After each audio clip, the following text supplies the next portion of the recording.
Jill has been one of the most popular protagonists in the Resident Evil series, starting from Part 1 where she entered the mansion as part of STARS, to fighting Nemesis, to joining the BSAA with Chris, to being controlled by Umbrella.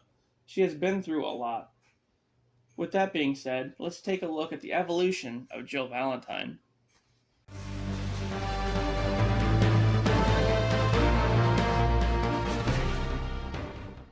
In the first game, Jill is introduced to us as part of STAR's Alpha Team, a special force unit sent to investigate the disappearance of Bravo Team, who went missing in the Arclay Mountains.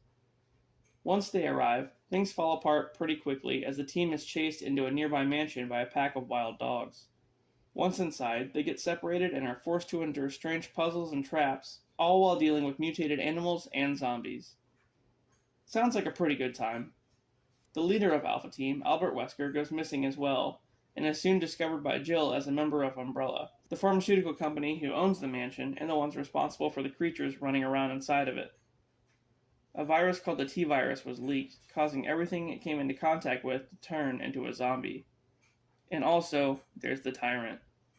Wesker unveils his plan to unleash the Tyrant and then turn on Umbrella, taking their secrets with him. But things don't go according to plan as the Tyrant impales him and then gets blown up by a rocket launcher moments before the remaining Alpha Team is rescued. Following that in Resident Evil 3, after the STARS team gets disbanded to cover up Umbrella's involvement at the mansion, Jill stays in Raccoon City, vowing to uncover the truth. Meanwhile, Umbrella has unleashed its newest creation, the Nemesis, a sentient cyborg creature programmed to hunt down and kill any STARS members left in town. It does so first with Brad, the Alpha Team pilot, and then goes straight after Jill.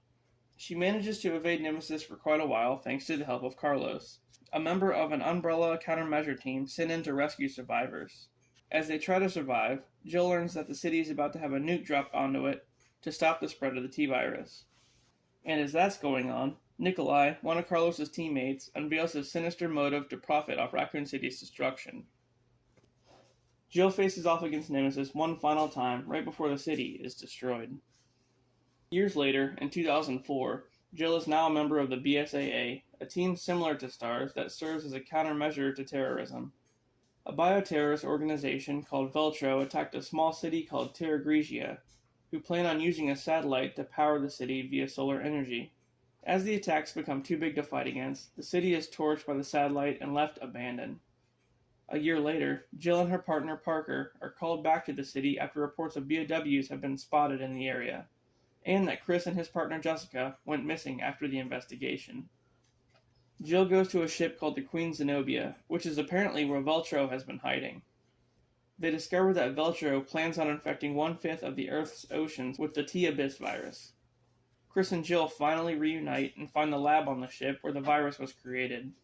Then, Jill learns that Lansdale, the head of the FBC, the agency fighting against Veltro, was actually working alongside them in the Terra Grigia attacks.